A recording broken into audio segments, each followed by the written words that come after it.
présenter l'équipe de soins palliatifs et des fonctions annexes. Donc moi, je suis Virginie Desbruyères, je suis la responsable de l'équipe soins palliatifs et infirmière. Donc moi, je suis Jessica Rey, assistante sociale sur l'équipe soins palliatifs. Moi, je suis Audrey Garlago, assistante sociale également sur les soins palliatifs. Moi, je suis Mélanie Bax, assistante RH. Moi, je suis Aurélie Chelty, nouvelle infirmière. Et je suis Paul Devat et assistant administratif.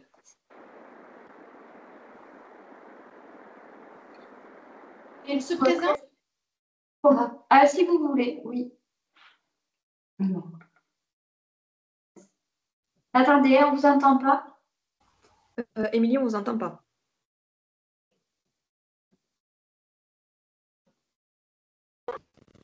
Voilà, c'est bon, c'est bon. C'est bon? Oui, oui. Je suis Émilie Elias, psychologue en libéral à Vic. Vic Fezensac. André. Je ne sais pas si d'autres personnes veulent se présenter. Géraldine Martin, j'interviens sur la région de Condom comme sophrologue. Voilà. Sophie Desmé, j'interviens sur Mirande comme sophrologue également. Allez, je prends la suite. Élodie Xureb, sophrologue sur Roche.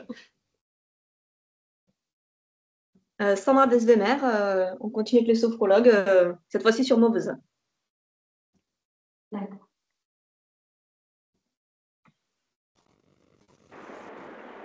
Bonjour, Leïla Bourrel, psychologue sur l'île Jourdain.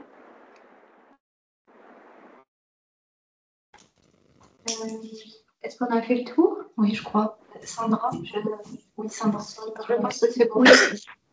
Ok.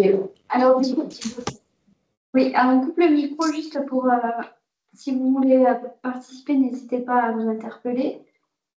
On voulait vous présenter donc l'équipe dans un premier temps. Et après, on voulait vous présenter les différents financements qu'on a pour nos soins de support, pour que vous compreniez un petit peu mieux les renouvellements qu'on peut faire parfois et parfois pour les patients pour lesquels on ne peut pas. Et on a aussi une exigence de Elebor, qui est notre principal financeur de soins de support, qui nous a demandé de faire des questionnaires de satisfaction auprès des patients. Voilà. Donc, on va vous présenter tout ça. On partage l'écran. Est-ce que vous voyez le PowerPoint? Oui, vous n'avez plus le son.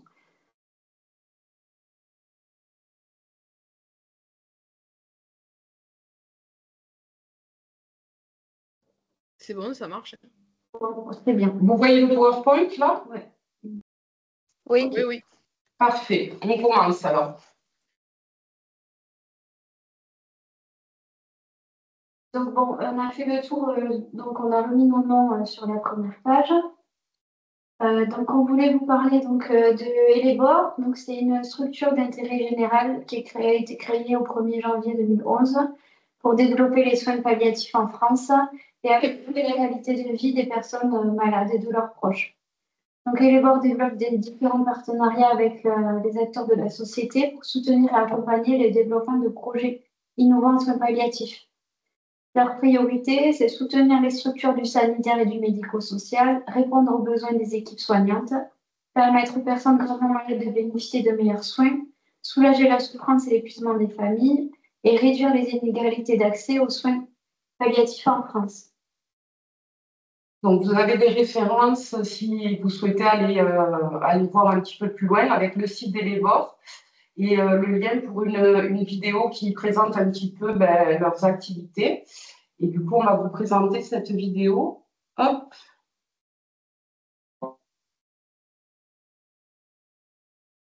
Les soins palliatifs améliorent la qualité de vie des personnes gravement malades, enfants comme adultes, et de leurs proches. Chez Elebor, structure d'intérêt général, nous développons des projets de soins palliatifs qui visent à soulager la douleur et apaiser les souffrances psychologiques et spirituelles de ces personnes. Comment fonctionne Elebor? Au sein de notre incubateur de projets et avec l'appui de notre conseil d'administration, nous travaillons au quotidien avec des experts en soins palliatifs. Depuis 12 ans, une méthodologie spécifique est mise en place pour suivre les étapes de chaque projet. Une idée émerge du terrain, soignants, hôpitaux, EHPAD, pour agir sur la qualité de vie des personnes malades et de leurs proches. Le projet est monté en co-création avec nos équipes. Le projet est présenté au comité scientifique qui donne un avis consultatif. Il est ensuite soumis à une étude financière et technique permettant de garantir sa fiabilité et sa qualité. Le conseil d'administration approuve enfin le projet et vote les financements. Notre projet est validé. La recherche de financement auprès des entreprises et des particuliers peut démarrer. Nous accompagnons le développement du projet sur 3 ans pour évaluer et garantir son impact.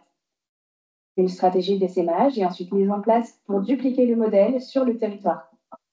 Et les bords fonctionnent uniquement avec des dons d'entreprises, de fondations et de particuliers. Grâce à ces dons, nous avons permis la réalisation de 110 projets. Art-thérapie à l'hôpital, soins de socio-esthétique à domicile, jardin thérapeutique, biographie hospitalière, guides régionaux de soins palliatifs. Aujourd'hui, 3 millions de personnes ont déjà bénéficié de ces projets. Notre mission chez Elibor, réconforter les personnes malades et leurs proches, accompagner avec audace le développement de projets innovants, apporter notre expertise et notre connaissance des soins palliatifs. Vous aussi, devenez Business Angel du réconfort, soutenez notre action. Retrouvez-nous sur notre site www.elibor.fr ou sur les réseaux sociaux. Elibor, incubateur de réconfort.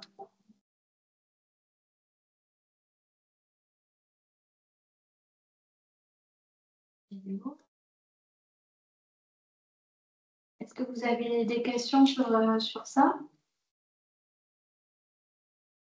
Non, c'est bon. Du coup, on va poursuivre. Vous avez fait une petite présentation pour que ça soit peut-être un peu plus clair. Oui.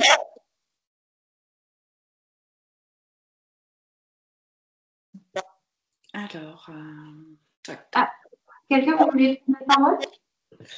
alors, je ne sais pas si vous me parlez, je suis désolée, j'entends pas. J'ai un problème avec mes sons. D'abord, je présente toutes mes excuses pour ce retard. J'essaie de mettre le son dans les AirPods. Bon, allez-y, continuez, hein, je ne veux pas vous interrompre. Je vais me débrouiller. Est-ce que vous pouvez couper votre son juste, s'il vous plaît? Oui. On va le faire. Hop, voilà. Donc, du coup, on poursuit sur la présentation avec une procédure interne. Oui, donc la procédure interne, en fait, quand on met en place des soins de support pour nos patients accompagnés par le DAP 32, donc sur l'équipe soins palliatifs. Donc, l'équipe soins palliatifs fait une évaluation à domicile. Et après l'évaluation des besoins, on transmet en fait ces informations à Fabien, qui ensuite, lui, va vous envoyer un mail au professionnel qui est au plus proche géographiquement du patient et du proche. En général, il vous envoie un mail et il vous communique quelques informations par rapport à sa pathologie, à des éléments qui peuvent être importants pour vous avant de rencontrer le patient. Et on vous donne donc les coordonnées de la personne à contacter. Ensuite, le professionnel prend contact avec le patient ou le proche pour programmer la première séance. Surtout, voilà, on tenait à préciser que si vous aviez besoin de nous faire un retour après cette première visite, on se tient à votre disposition, que ce soit Fabien ou le reste de l'équipe. Voilà, on est là si vous avez besoin d'échanger par rapport à votre première visite. Et la différence qui va être amenée un petit peu avec ces évaluations avec Elibor, c'est que lorsque vous allez programmer la 3e séance, il faudra nous contacter. C'est à ce moment-là que nous allons avoir un questionnaire en fait à faire passer auprès du patient ou du proche. C'est nous qui allons les contacter pour leur poser des questions. Okay. Alors là j'avais fait, on va dire, une petite carte mentale juste pour vous expliquer les différents financements qu'on a autour des approches complémentaires. Donc, on a Elibor qui vient apporter du soutien, en tout cas, à toutes les personnes en soins palliatifs et leurs proches. Et ce sont toutes les caisses de sécurité sociale qui sont acceptées, ce qui n'est pas toujours le cas d'autres financements. Donc voilà, on se retrouve avec des approches complémentaires comme la sophrologie, la socio-esthétique, la psychologie, l'hypnose. On peut également proposer de l'ergothérapie et diététicienne, ostéopathe également. Pour l'instant, oui. Donc il y a des choses en fait sur lesquelles ils sont quand même beaucoup plus larges sur les propositions en fait de soutien non médicamenteux. Voilà. Et après, on a le FNAF qui, là, on est plutôt sur la partie vraiment sociale, puisque c'est la sécurité sociale qui nous met à disposition un financement pour les approches complémentaires. Donc, c'est vraiment dédié à des personnes qui sont affiliées à la CPAM, à la MGEN. Il y a vraiment des caisses spécifiques. Et là, on est vraiment que sur le patient en soins palliatifs. On ne peut pas prendre en charge ce genre de séance qui est plus proche. Donc après, ça, c'est un peu, c'est une popote en interne. En fait, on voit un petit peu vers qui on peut se tourner pour le financement. Donc, les questionnaires d'évaluation dont on vous parlait, c'est un questionnaire patient et un questionnaire aidant qui vous seront envoyés par mail. Sur le temps d'échange, en suivant, on verra s'il y a des difficultés, on pourra vous l'envoyer par courrier. Comme l'a dit Audrey, c'est un questionnaire qu'elle a réalisé avec le patient lors de la première séance. Et à la troisième séance, il serait pertinent de pouvoir contacter Fabien ou l'équipe pour faire l'évaluation avec le patient. C'est l'équipe soins palliatifs qui la fera. On vous transmettra également un guide par mail pour vous informer de cette démarche d'évaluation dans une dimension un peu plus globale. Et évidemment, pour toute question, il ne faut pas hésiter à revenir vers nous, que ce soit par mail ou par téléphone. On reste à votre disposition pour répondre aux questions. Donc, les retours d'expérience sur le terrain, donc c'est des retours de vos interventions qui nous sont précieux. Parce qu'on ne voit pas les patients sur le même angle, donc c'est très important dans la prise en charge. Les patients et leurs proches, il faut savoir que ils sont toujours très satisfaits de tout votre travail. C'est un peu une bulle pour eux, une parenthèse dans toute la maladie et la souffrance qu'ils peuvent éprouver. On se félicite aussi de vos réactivité et fidélité. Et on est en train de travailler, Fabien et Mélanie, sur une facturation pour avoir un meilleur reporting pour les renouvellements, les interventions pour les patients, pour les aidants, que ce soit plus clair pour vous et pour nous, pour qu'on puisse se retrouver. Notamment pour le renouvellement, on va voir, mais peut-être qu'il faudrait que vous notiez R1, R2, parce qu'après, on se perd sur notre compte, surtout pour justifier auprès des LEBOR et du FNAS. Et donc, on est disponible si vous avez des questions.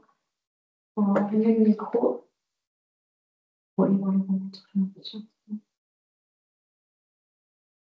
Donc voilà, n'hésitez pas.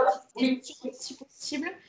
Pour être sûr d'avoir bien compris, ça veut dire que le premier questionnaire, il est rempli avec vous et les patients. Et nous, au bout de 3 séances, avec le patient, on doit nous faire remplir le questionnaire. C'est le premier que vous devez faire vous. Et nous, on fera le 3e. D'accord. Et donc, on peut faire à ce moment-là une 4e séance uniquement après que le questionnaire ait été rempli. Non, c'est pas corrélé. Ça, c'est pas grave. C'est juste que nous, il faut qu'on sache quand a lieu la 3e, qu'on programme l'appel ou la visite. J'ai compris. S'adaptera en fonction des patients.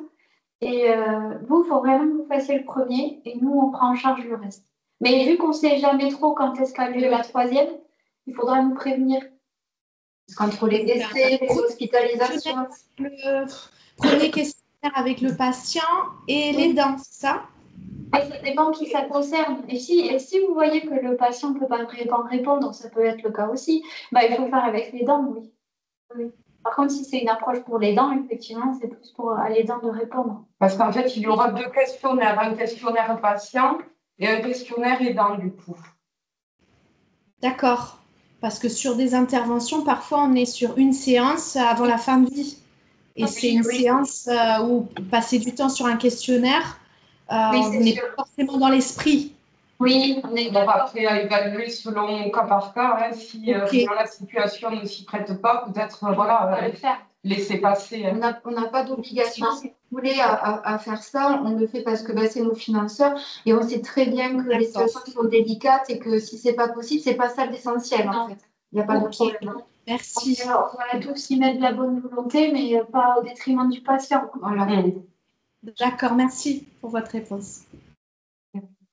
On vous met le micro, Madame Chavez. Attends, je ne sais pas si on vous entend pas. On ne vous entend pas. C'était plus petit. Ouais, bien haut, dans tous les micros. Je le vois pas. Dessous, ouais.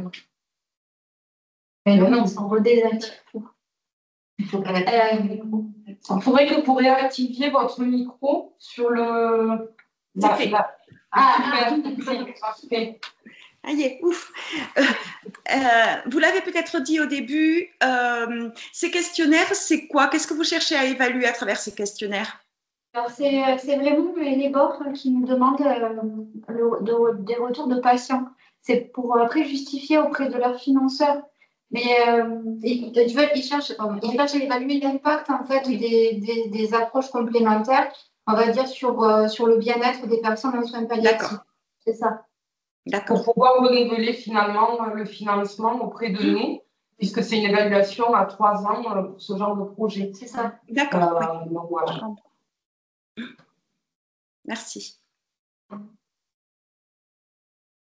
Est-ce que vous avez d'autres questions, des questions peut-être de notre ordre par rapport à des choses que vous souhaiteriez peut-être améliorer avec nous, si vous aviez des idées? Nous, on avait peut-être pensé éventuellement si c'est des choses dont vous aviez besoin de se voir peut-être plus souvent pour échanger autour de problématiques particulières que vous pouviez rencontrer. Enfin, voilà, n'hésitez pas aussi à nous dire ce qui pourrait vous être utile. Excusez-moi, donc il y a quelque chose qui me questionne, moi, notamment au niveau de l'intervention de l'HAD.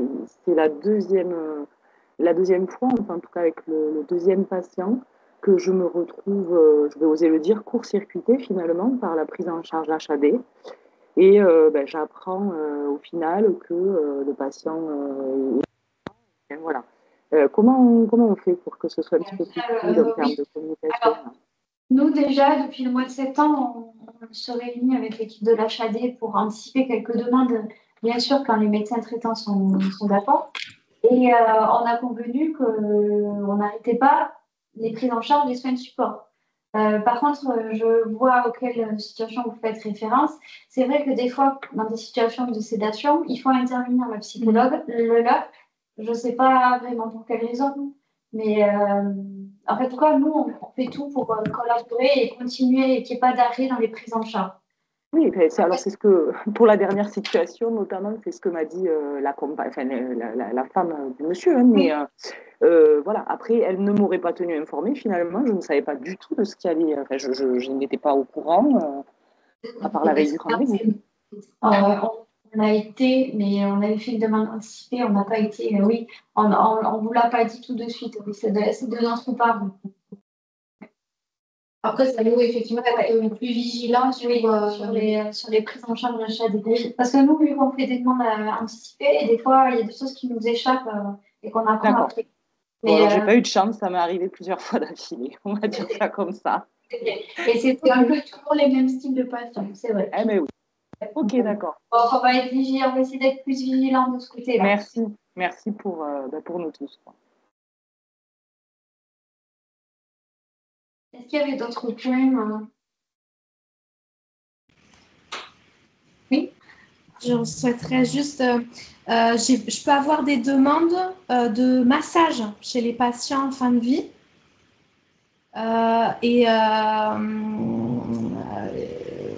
Voilà, il y a beaucoup de difficultés, en tout cas sur toutes les situations auxquelles j'ai pu participer. Et ça même du temps, de l'ancien temps, d'avant que ça s'appelait la DAC.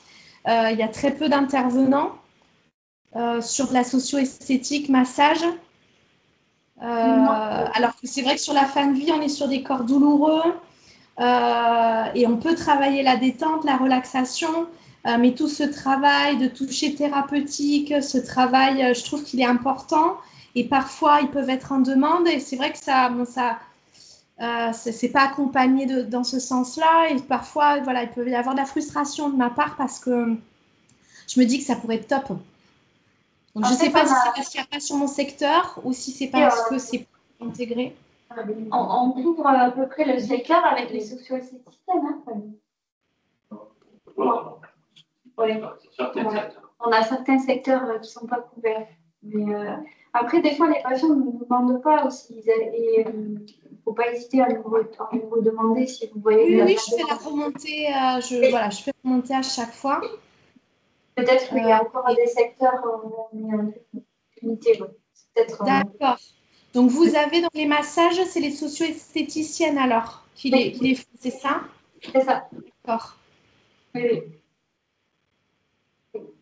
Oui, on le propose, mais des fois, les entretiens, les patients, ils en ont marre, ou ils ne comprennent pas et ça vient au fur et à mesure. Donc, il ne faut pas hésiter à nous dire, on vous proposera s'ils ont besoin de esthéticiennes.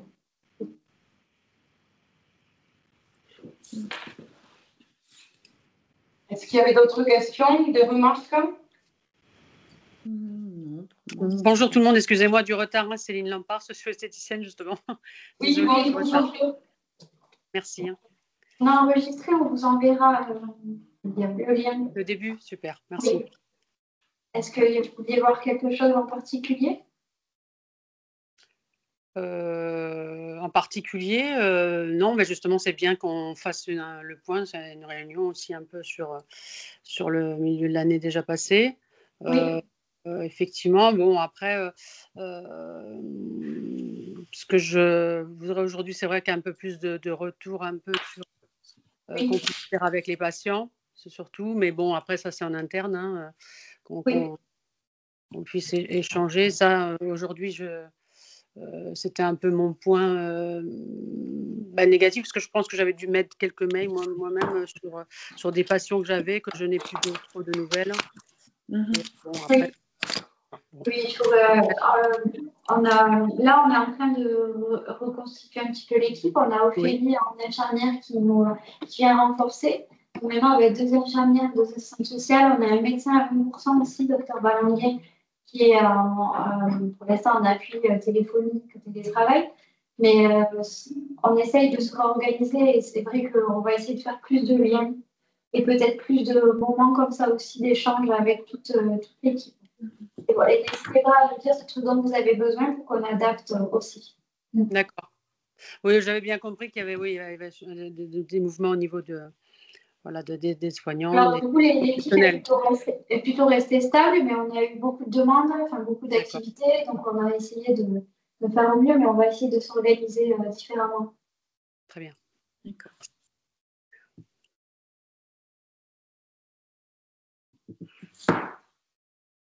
Il n'y a pas d'autres remarques? Non, c'est bon pour moi. Bon. Et merci à vous, en tout cas. Merci beaucoup. Merci à vous aussi. Merci on vous transmet les questionnaires et un guide un peu pour revoir un petit peu la démarche d'Elebor. D'accord. Vous aurez le lien du replay pour ce petit temps d'échange.